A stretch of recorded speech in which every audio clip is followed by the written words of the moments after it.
Okay, so here we go. We're in tournament practice. We've put our deck together.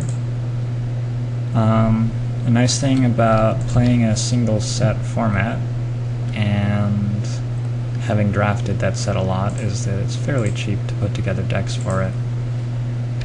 And yeah, I was able to, I had to buy some Sulphur Falls and some Stromkirk Nobles, but for the most part we're good. Didn't cost too much. While testing, it's important to, I think, distance yourself from the deck. You should not be worrying too much about whether you win or lose. You should be worrying about whether the deck should win or lose a matchup. So like here, for example, this guy goes Diagraphical, and right now I'm feeling really good about my deck. I have Burning Vengeance, so I'm going to be able to kill it fairly soon. That's interesting. Okay, now my evaluation changes all of a sudden, and I'm like, okay, I have Silent Departure, and I have Grasp of Phantoms out of the board, so I'm fine. I have Blasphemous Act in hand, so eventually, if worst comes to worst, I can... Actually, I've been talking so much, and I just didn't pay attention to what was going on. I should have just Snapcastered and blocked it. I might just go for that play this turn. I think that's probably better than dropping Burning Vengeance. Awkward. He probably has Geist Flames in his deck, but only 4 of them. And otherwise, this play is good.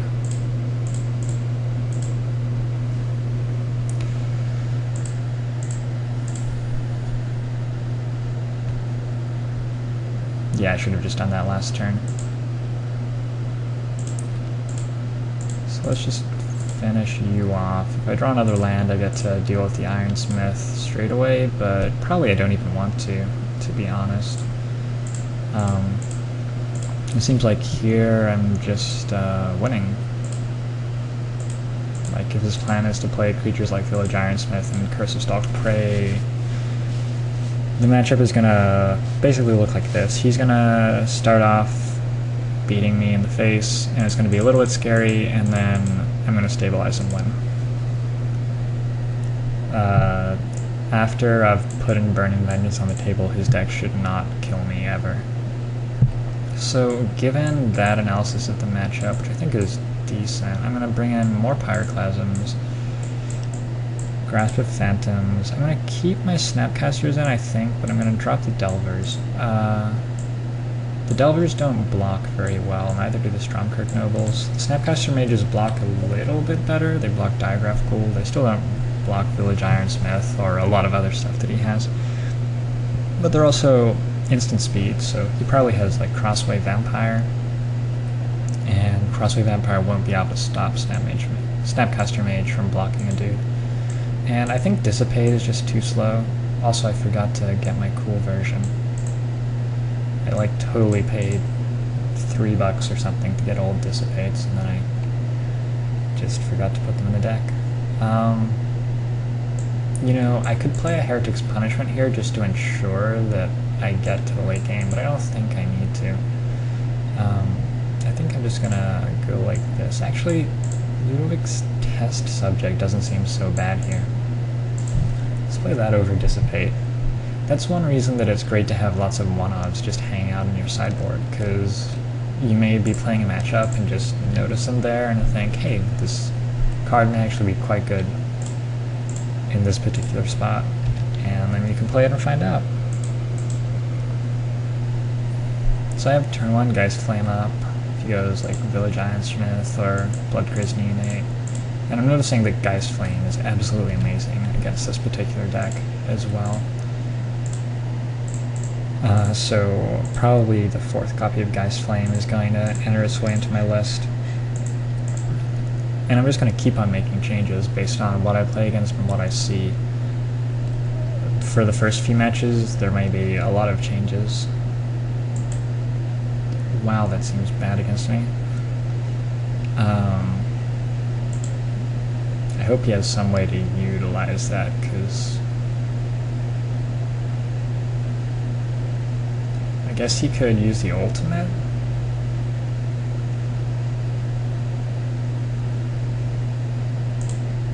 Anyway, I probably should have, like, cast Think Twice or Desperate Ravings before that happened. I guess we have to kill Liliana probably, and Devil's Play, look at that. So, I guess that's a valuable part of Devil's Play that I hadn't really considered before now. But certainly being able to kill Planeswalkers seems pretty awesome.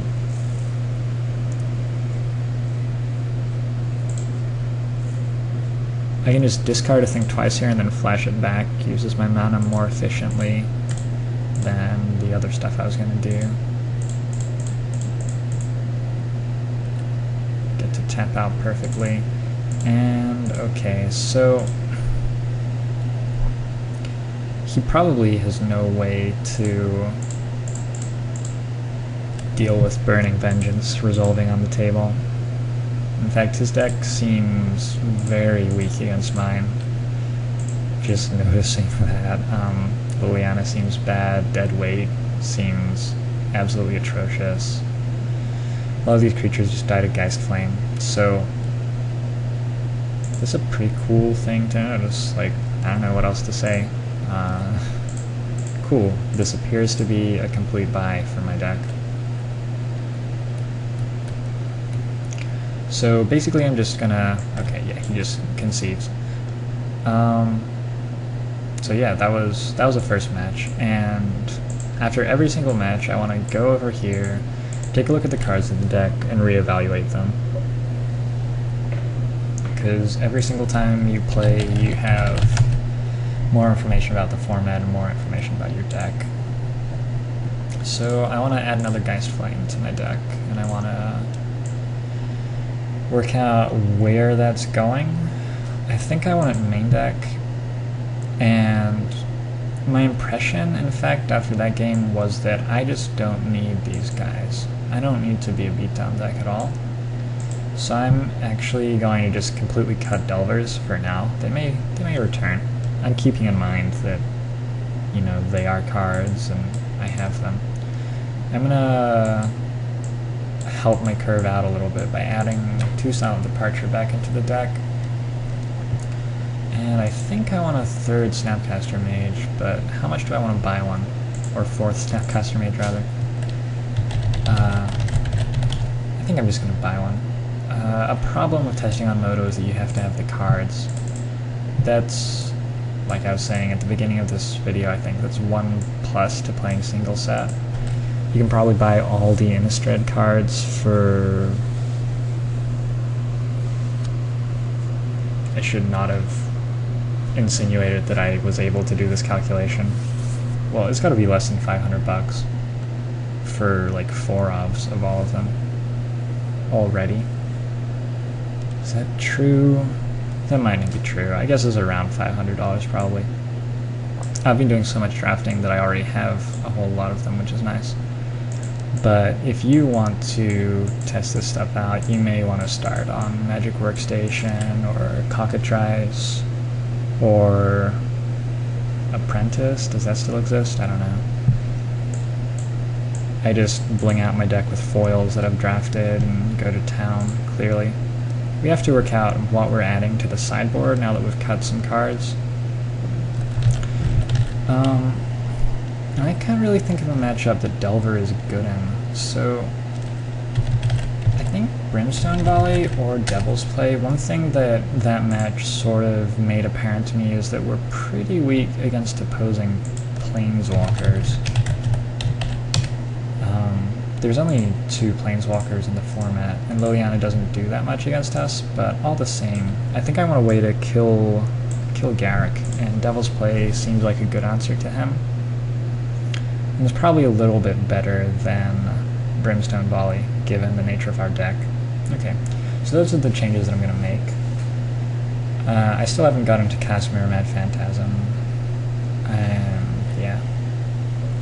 I may want more copies of Test Subject.